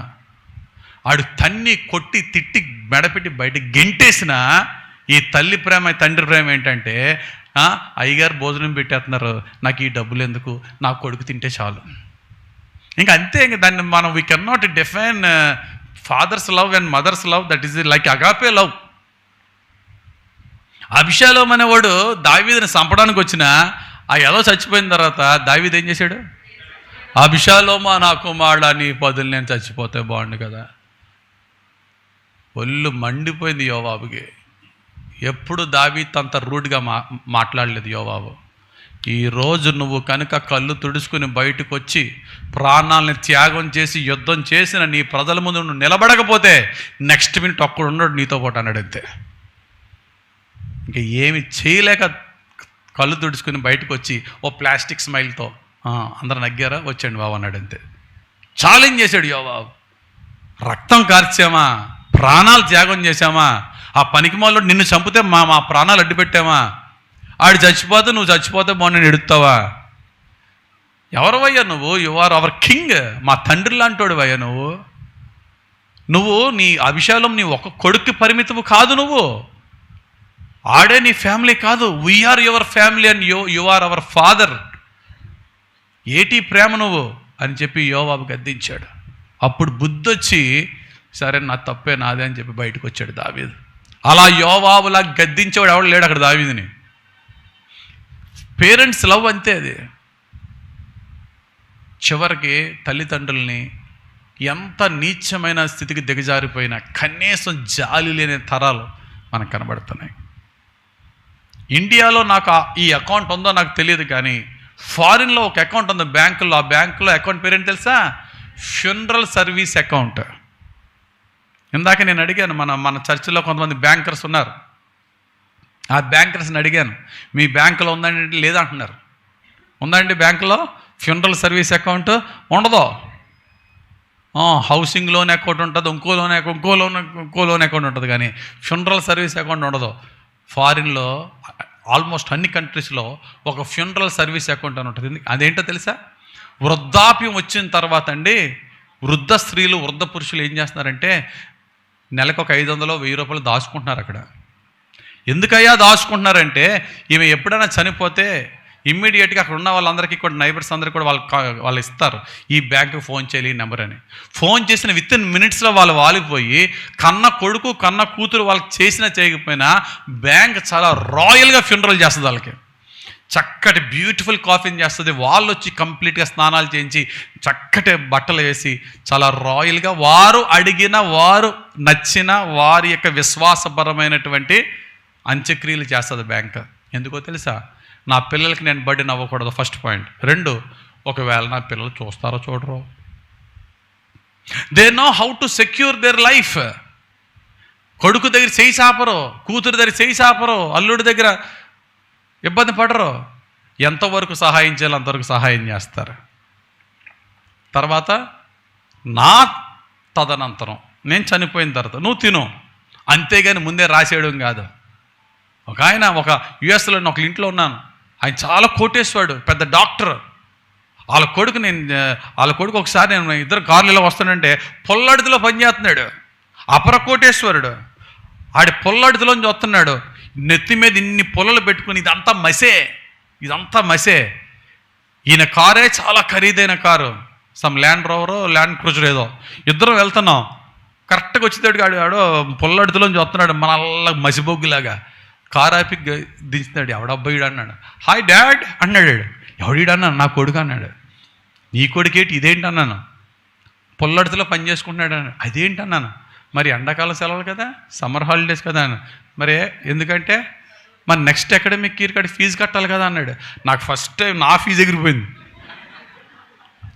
ఆడి ఫీజు సంగతి ఏంటో కానీ వీళ్ళిల్లు లంకంత ఇల్లు ప్యాలెస్లో ఉంటుంది, వాడు రూమే సూపర్ ఉంటుంది, వీడు పొల్లడితో చేయడం ఏంటి అన్నాను. వెంటనే వాడి గురించి వాళ్ళ నాన్నగారు అన్న మాట ఏంటి తెలుసా? ఆడు ఫిజికల్లీ హ్యాండిక్యాప్డా, మెంటల్లీ రిటార్డెడ్, మెంటల్లీ ఛాలెంజ్డా? ఆడు ఫిజికల్లీ ఛాలెంజ్డ్ కాదు, మెంటల్లీ ఛాలెంజ్ కానప్పుడు ఆడి ఫీజు నేను ఎందుకు కడతాను?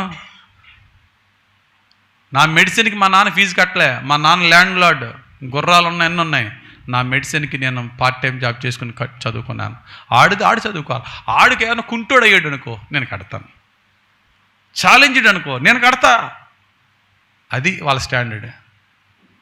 వాళ్ళంత చక్కగా ఉంటారు. అది మన ప్రేమలో ఏంటో మనకు అర్థం కాదు, కానీ తల్లిదండ్రుల జీవితమే సాక్రిఫైస్ అండి. చివరికి వాళ్ళకి ఏం మిగిలింది కూడా చూసుకోకుండా మొత్తం రాసేయడమే.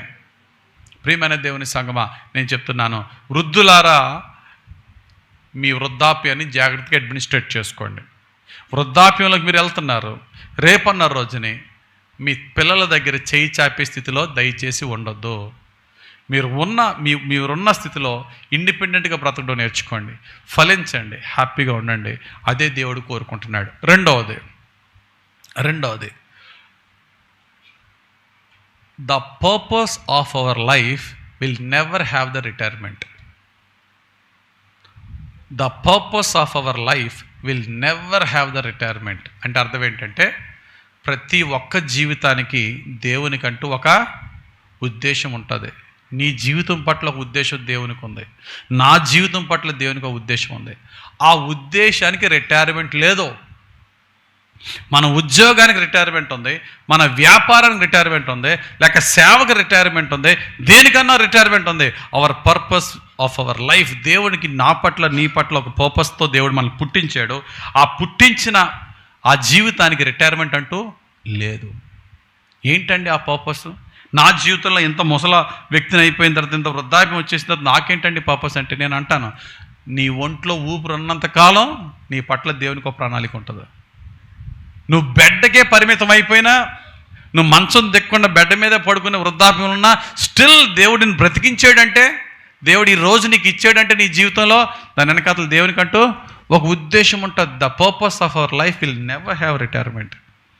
ఒక వృద్ధుడు దేవునికి ఎలా ప్రార్థన చేస్తున్నాడు, ప్రభువా నేను ముసలివాడిని అయిపోయి, వృద్ధుడిని అయిపోయి, నా తల నెరిసిపోయి, మొత్తం నా బలమంతా క్షీణించిపోయి తగ్గిపోయిన తర్వాత కూడా నన్ను విడిచిపెట్టొద్దు ప్రభు నువ్వు అంటాడు.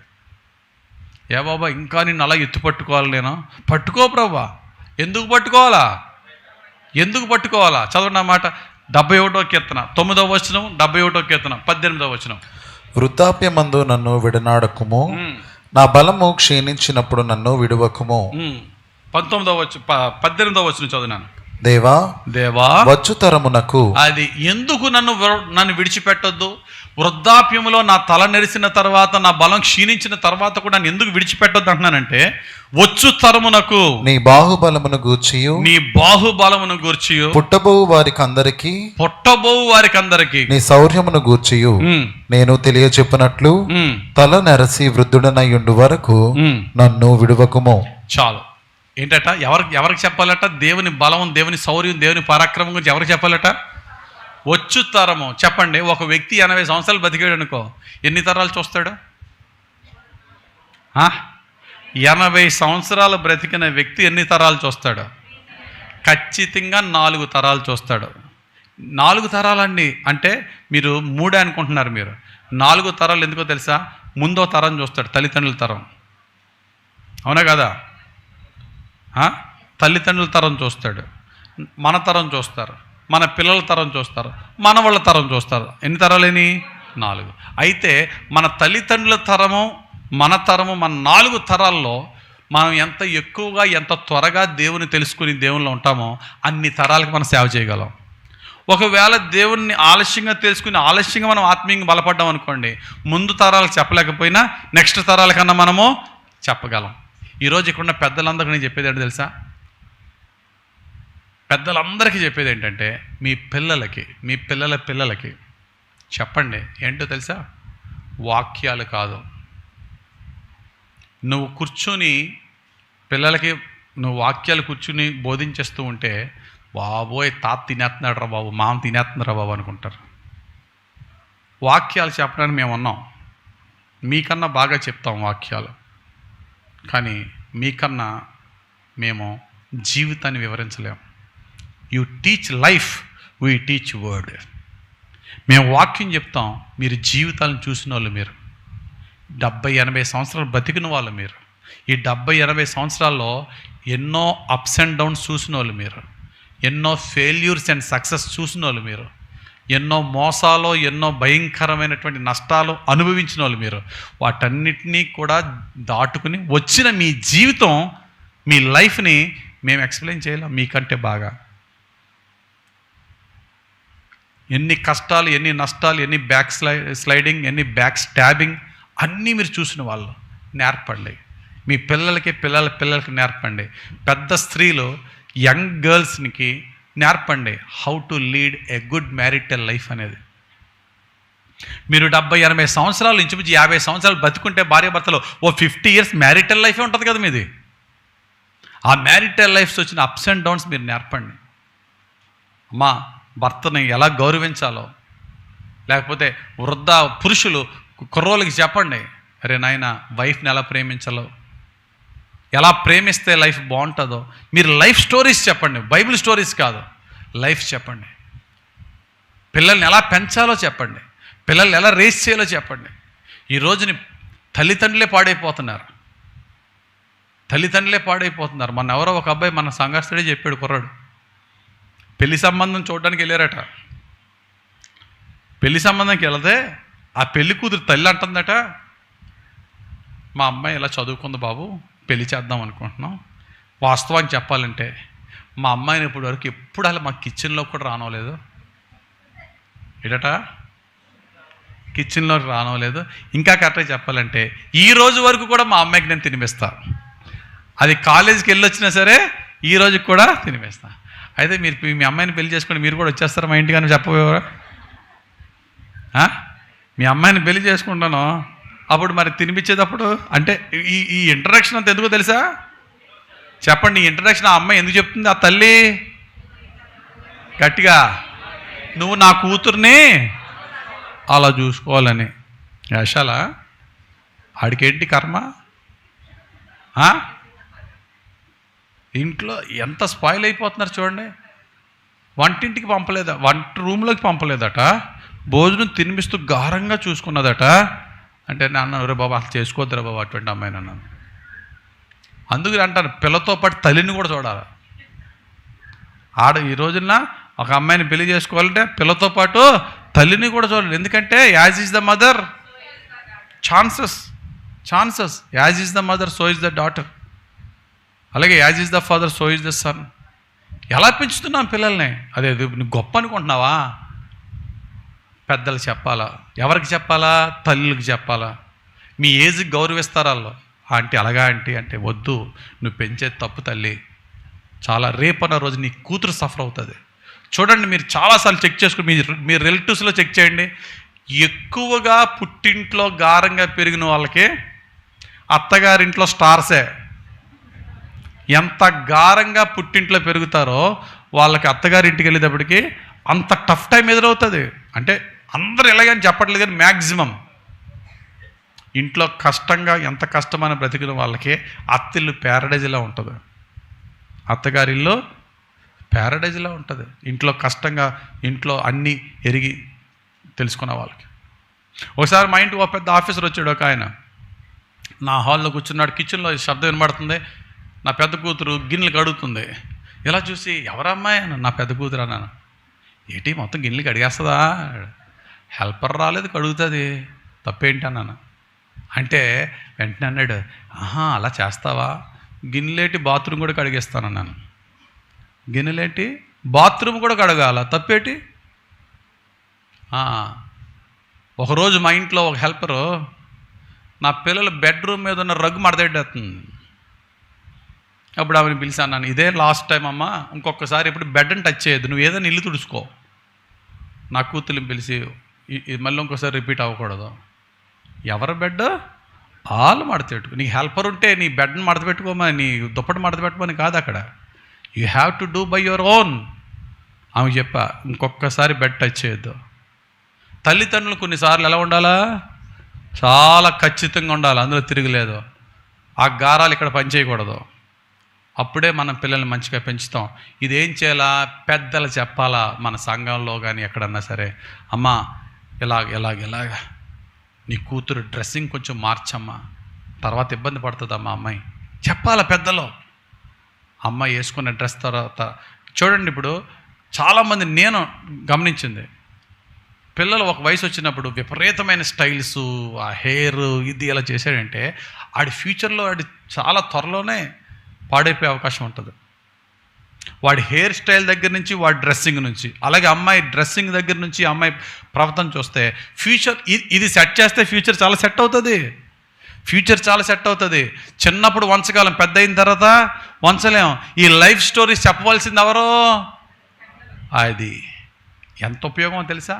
ఈ భక్తుడు అదే అంటున్నాడు, నన్ను విడిచిపెట్టొద్దు ప్రభువా, నేను తల నెరిసి వృద్ధుడినై నా బలం క్షీణించే వరకు విడిచిపెట్టొద్దు ప్రభువా, నీ మంచితనం గురించి నేను పుట్టబోయే జనరేషన్స్కి తరాలకి చెప్తా. దేవునికి స్తోత్రం కలుగును గాక. అటువంటిది అదే, that is the purpose of our life. ఏమో నీ వృద్ధాప్యంలో కూడా దేవుడు ఒక అమ్మాయిని ఒక అబ్బాయిని బాగు చేయడానికి నిన్ను దేవుడు వాడుకుంటాడేమో.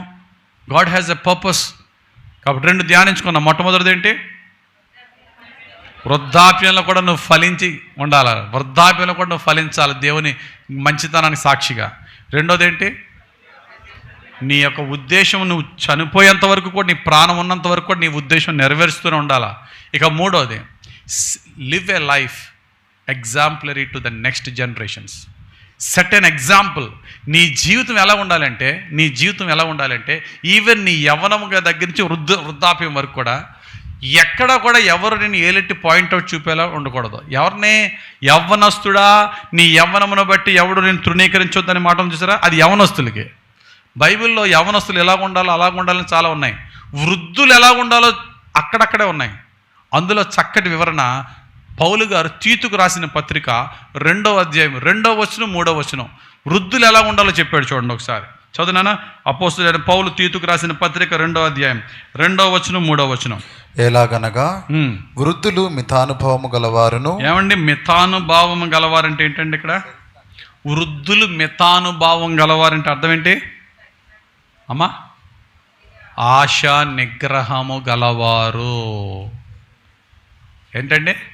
ఆశా నిగ్రహము గలవారు. మితముగా అంటే చాలా కంట్రోల్డ్గా. మితానుభావులు అంటే ఆశా నిగ్రహం. ఏ ఆశ?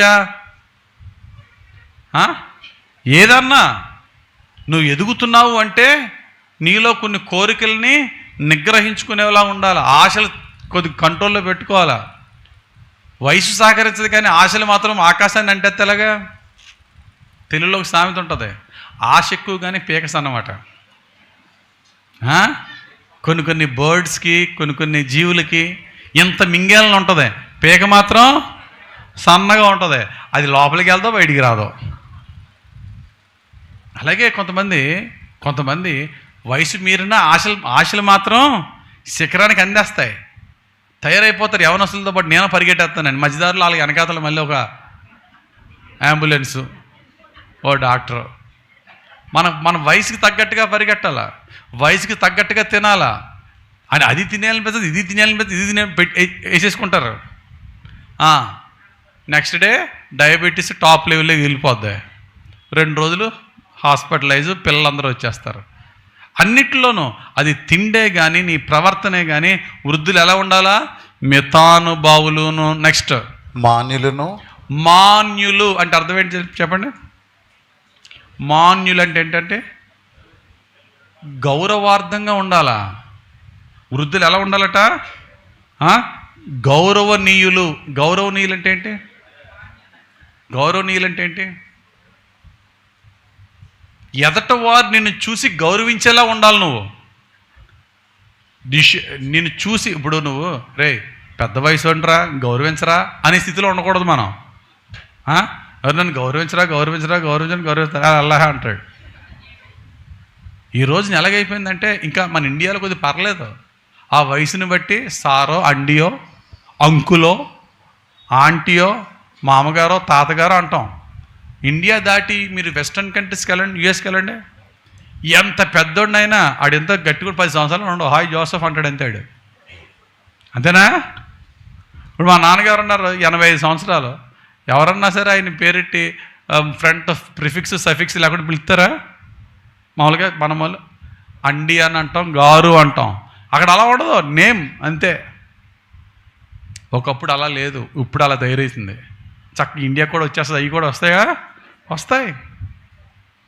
కానీ ఇప్పటికీ కూడా దైవభక్తి గల కుటుంబాలు వెళ్ళినప్పుడు వాళ్ళు ఏమని పిలుస్తారు తెలుసా? కుర్రాళ్ళు తెలిసిపోద్ది ఇది క్రిస్టియన్ ఫ్యామిలీ అని. అయితే హలో మిస్టర్ జోసఫ్, మిస్టర్ అనే మాట ఉపయోగిస్తారు, లేకపోతే సర్ అంటారు, లేకపోతే బ్రదర్ అంటారు. ఏది? ఫ్యామిలీని ఆత్మీయంగా పెంచిన కుటుంబాల్లో. కానీ కతిమ వాళ్ళు అందరూ 90% పేరెట్టి పిలుస్తారంతే. ఆ ట్రంప్ అయినా అటు బొడ్డోడు 10 సంవత్సరాలు ఉండ, hi Trump how are you అంటాడు. ఆయన కూడా ఫీల్ అవడం, తప్పదులేరా మాకు ఇది అంటాడు అంతే. అలాగా అడ్జస్ట్ అయిపోవాలి అంతే.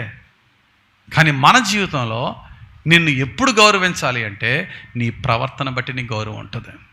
The way you show love, concern towards younger once, that brings respect. నువ్వు అందుకనే చూడండి ఇక్కడ గౌరవనీయులుగా ఉండాలంటే నెక్స్ట్ మాట ఏమన్నాడు? స్వస్థ బుద్ధి గలవారును. అది స్వస్థ బుద్ధి గలవారును, విశ్వాస ప్రేమ సహనములందు లోపము లేని వారునై ఉండవలెననియు. అది ఎదటి వారి పట్ల ప్రేమ చూపుచుటలోను, ఎదట వారికి మంచి చేయుటలోను మనం ఎప్పుడైతే చక్కటి మనసు కలిగి ఉంటామో ఆటోమేటిక్గా ఎదటి వాళ్ళు ఏం చేస్తారు? మనల్ని గౌరవిస్తారు. కాబట్టి సంఘంలో వృద్ధులందరూ గమనించాలి. సంఘంలో వృద్ధులు నన్ను గౌరవించండి రా బాబు అని అడిగే స్థితిలో ఉండకూడదు. మీ ప్రవర్తన చూసి, మీ మాట చూసి మిమ్మల్ని అందరూ రెస్పెక్ట్ ఇచ్చేలాంటి ప్రవర్తన మీరు కలిగి ఉండాలి వృద్ధులారా అని చెప్తున్నాడు. ఇప్పుడు వృద్ధ స్త్రీల గురించి ఏం చెప్తున్నాడు చూడండి, చదువు నెక్స్ట్ వచనం. అలాగుననే వృద్ధ స్త్రీలు కొండె కత్తులను. ఫస్ట్ ఏంటంటే చెప్పండి అమ్మా గట్టిగా, వృద్ధ స్త్రీలు గట్టిగా ఏంటమ్మా? నేను చెప్పట్లేదు, నా మీద కోపడ్డానికి. ఏం చెప్తుంది? కొండె కత్తులు అంటే ఏంటమ్మా? టేల్ బేరర్స్. మన ఓల్డ్ ఏజ్ హోమ్లో పనే ఉండదు. ఉదయం లేచిన టీ కాఫీల దగ్గర నుంచి రాత్రి డిన్నర్ వరకు చక్కగా కాలు దగ్గరకు వచ్చేస్తుంది.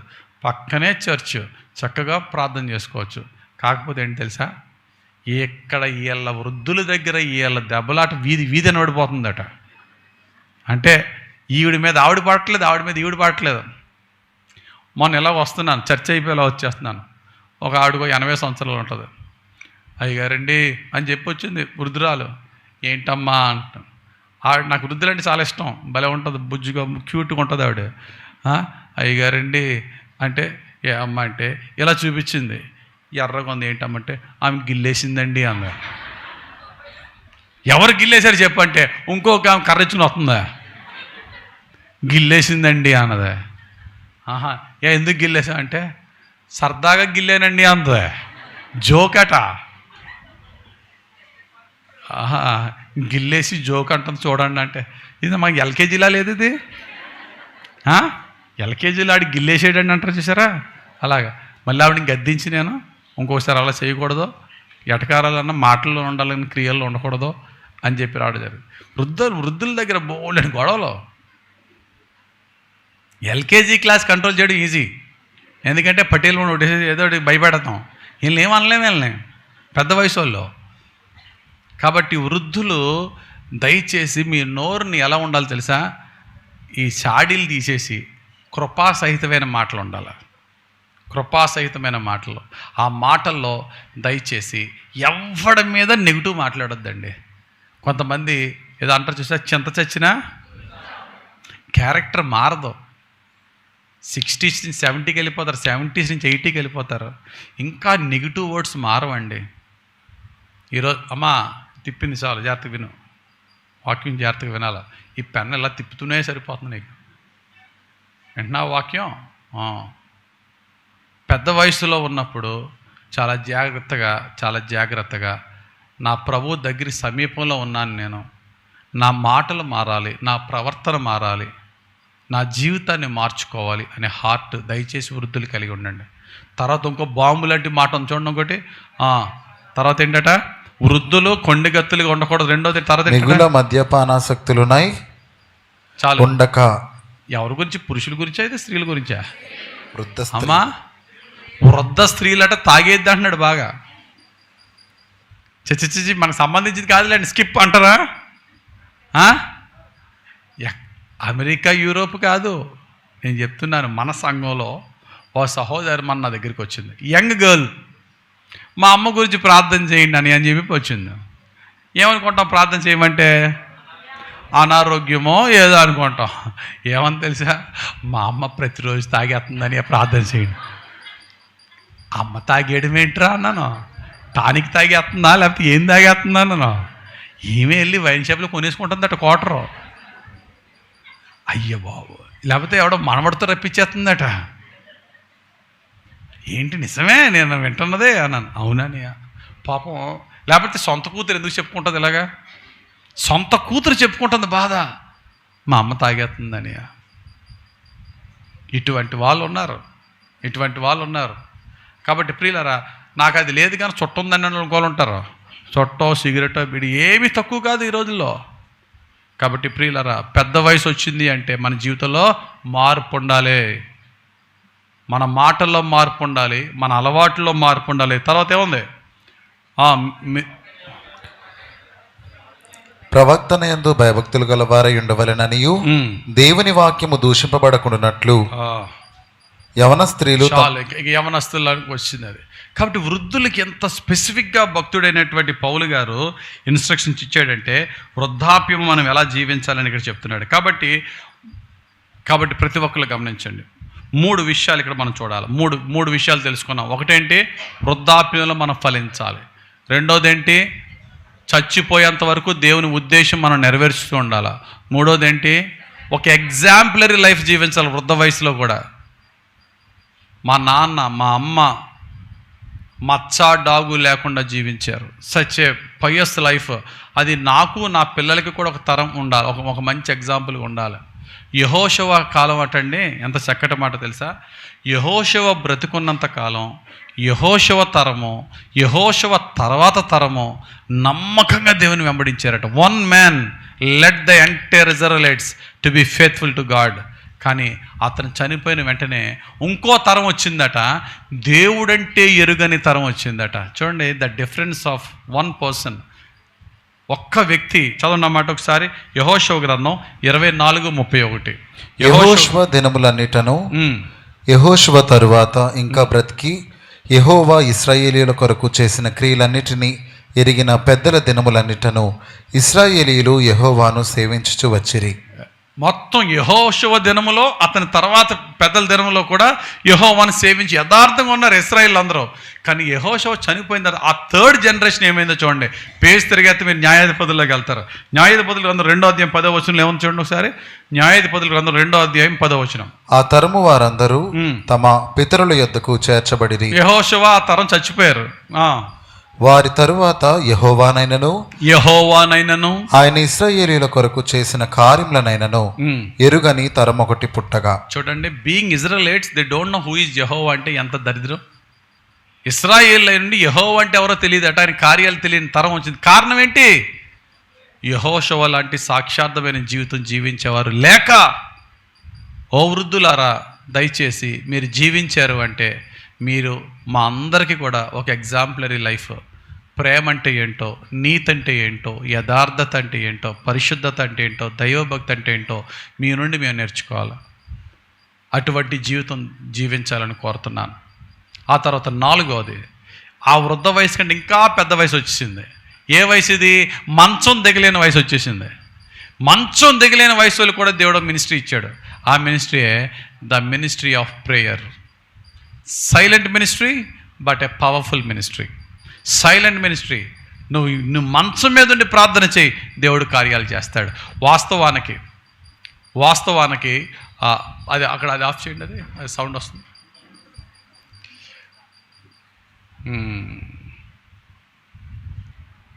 భక్తుడైనటువంటి దావీదు మంచం దిగలేని పరిస్థితిలో ఉన్నాడు. ఎప్పుడు? సొలొమోన్ రాజు అయ్యే టైంలో అదోనియా లాంటివాడు, కొంతమంది బ్రదర్స్ నేను రాజునని ప్రకటించేసుకుని అల్లకోలంగా ఉన్న పరిస్థితుల్లో కూడా మంచం మీద ఉన్న దావీదుని దేవుడు వాడుకున్నాడు. సొలొమోన్ని అభిషేకించి రాజుని చేసిన తర్వాత మంచం దిగలేని స్థితిలో మంచం మీద మోకరించి దేవునికి స్తోత్రాలు చెల్లించాడు. ఈరోజు నేను అంటాను, నువ్వు మంచం దిగలేని స్థితిలో కూడా దేవుడు ఈ ద్వారా ఘనమైన కార్యాలు చేస్తాడు. హల్లెలూయా. అన్నాన్ని తీసుకోండి. వృద్ధ వయసులో అన్న 80 దాటిన వయసులో ఎడతెగక ప్రార్థనలు చేస్తూ ఇశ్రాయేలు విమోచన కొరకు విజ్ఞాపన చేసిందా లేదా? ఆమె నిరీక్షణ దేవుడు ఫలింపజేశాడా? చేశాడు. ఆమె చనిపోయే ముందు తన నిరీక్షణ ఫలమైనటువంటి యేసుక్రీస్తు ప్రభుని చూసి, అమ్మా నా ప్రార్థనలకు జవాబిచ్చావు నాయనా, నీకు స్తోత్రాలు అందంతే. లోకాసువార్త 2వ అధ్యాయం 36-37 వచనాల్లో ఉంటుంది. కాబట్టి నువ్వు మంచం దిగలేని స్థితిలో కూడా భారముతో ప్రార్థించే స్త్రీగా, భారంతో ప్రార్థించే పురుషునిగా ఉండాలి. అండ్ లాస్ట్ అండ్ ఫైనల్ 5వ పాయింట్ ఏంటంటే, finish the race faithfully. Last and final 5వది, finish the race of your life faithfully. నీ జీవితాన్ని నమ్మకంగా ముగించు. భక్తుడైన పౌలు అన్నాడు, మంచి పోరాటం పోరాడి తిని, నా పరుగు కడముట్టించి తిని, విశ్వాసమును కాపాడుకొంటేని. దేవునికి స్తోత్రం. తిమోతికి రాసిన 2వ పత్రిక 4వ అధ్యాయం 7వ వచనంలో ఉంటుంది. మంచి పోరాటం పోరాడు. నువ్వు 70 సంవత్సరాలు బతికావా, 80 సంవత్సరాలు బతికావా, 30 సంవత్సరాలే బతికావా, పర్లేదు. మంచి పోరాటం పోరాడు. ఈ పోరాటంలో శోధనలు వస్తాయి, శ్రమలు వస్తాయి, శత్రువులు, జబ్బులు, ఆర్థిక ఇబ్బందులు, కష్టాలు, నష్టాలు, ఏది కూడా నేడు మనకున్న విశ్వాసమును అంతము వరకు గట్టిగా పట్టుకుంటేనే క్రీస్తుల పాలిభాగస్తులు అవ్వగలం. గట్టిగా పట్టుకో. ప్రభువా, విశ్వాసాన్ని పరీక్షించే శ్రమలో, శోధనలో, బాధలు, కష్టాలు, టెంప్టేషన్ ఎన్నొచ్చినా నీ కృపలో నిలబడ్డాను నాయన, నీ కృపలో నిలబడ్డాను ప్రభువా. శరీరం కృషించుకుపోయినా, మా బాహ్య పురుషుడు కృషించుకుపోతున్నాను, అంతరంగ పురుషుడు దినదినము నూతన పరచబడుతున్నాడు అన్నాడు కొరింథీయులకు రాసిన 2వ పత్రిక 4:16లో.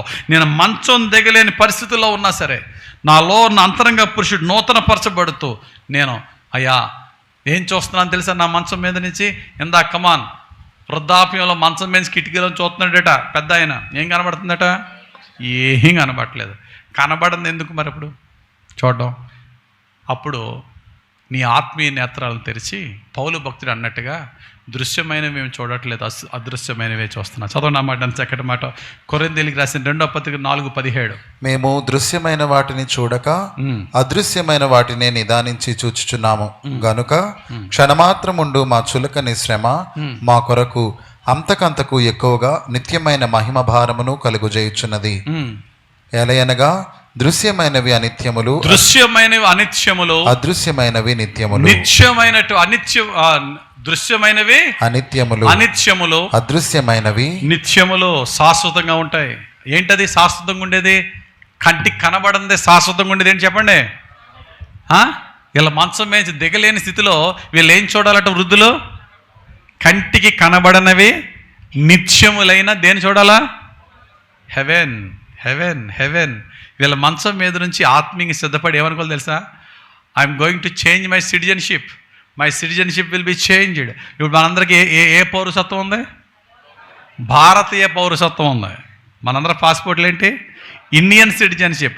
ఈ ఇండియన్ సిటిజన్షిప్ త్వరలోనే నా ఇండియన్ సిటిజన్షిప్ మారిపోయి ఏమైపోతుంది? Heaven citizenship. అది ఒక మాట చదవండి చాలు. ఫిలిప్పీ 3:20. మన పౌరస్థితి పరలోకమునందున్నది. అది మన యొక్క సిటిజన్షిప్ ఎక్కడుందట? For our citizenship is in heaven. అక్కడ నుండి ప్రభువైన యేసుక్రీస్తు అను రక్షకుని నిమిత్తము కనిపెట్టుకొని ఉన్నాము. చాలు. ఇప్పుడు ఈ మంచం దిగలేని చివరి స్థితిలో ఈ వృద్ధులు ఏం చేయాలి తెలుసా? దుఃఖపడకూడదు, బాధపడకూడదు. ఎందుకు తెలుసా? వీళ్ళు ఆత్మీయంగా సంపూర్ణంగా సిద్ధపడిన స్త్రీలు, పురుషులు వీళ్ళు ఎలా ఉండాలంటే, ప్రభువా చాలా త్వరలోనే నీ దగ్గరికి వస్తున్నాను ప్రభువా, నిన్ను పరమ తండ్రిని పరిశుద్ధుల్ని కలుసుకుని ఆ గొప్ప పరలోకంలో చేరడానికి అన్ని విధాలుగా సిద్ధపడ్డాను ప్రభువా. అటువంటి సిద్ధపాటు కలిగి ఉండాలా అందరూ కూడా.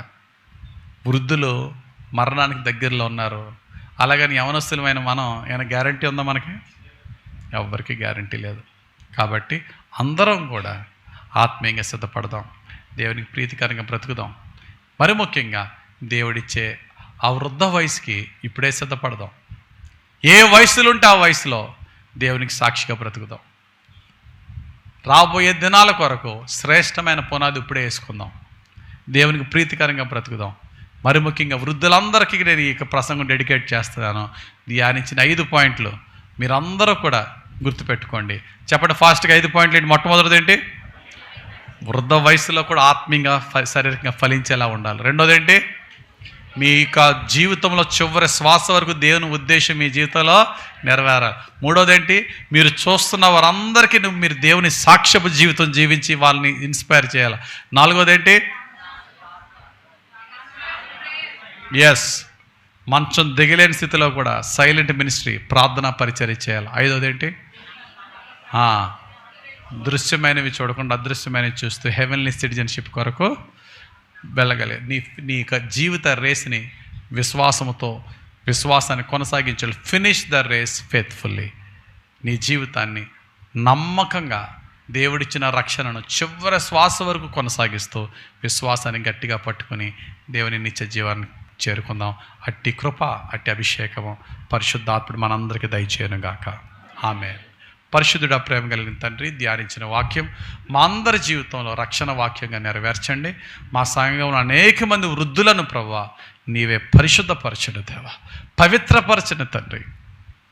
వారి దినములు, వారి జీవితంలో దుఃఖ దినములు రాకముందే ప్రభువా నీకు బహుప్రియులుగా మారి నీ పరిశుద్ధత, నీ పవిత్రత, నీ నీతి, నీ యథార్థత కలిగి అయా వృద్ధులతో వృద్ధులు మాట్లాడినప్పుడు వింటున్న వారికి ప్రభువా కృపాసహితంగా నాయన ఉజ్జీవకరంగా ఆత్మీయంగా బలపడే విధంగా మాట్లాడే విధంగా మా సంఘ వృద్ధులను నీవే నడిపించండి. ఈ వాక్యం విన్న ప్రతి ఒక్కరిని కూడా ఏ వయసులో ఉన్న వారినైనా నీకు బహుప్రియులుగా మార్చి మమ్మల్ని దీవించమని యేసుక్రీస్తు ప్రభు పేరట ప్రార్థిస్తూ నీ పాదాలకు మమ్మల్ని అప్పగించి ప్రార్థించి వేడుకొని చున్నాం మా పరమ తండ్రి.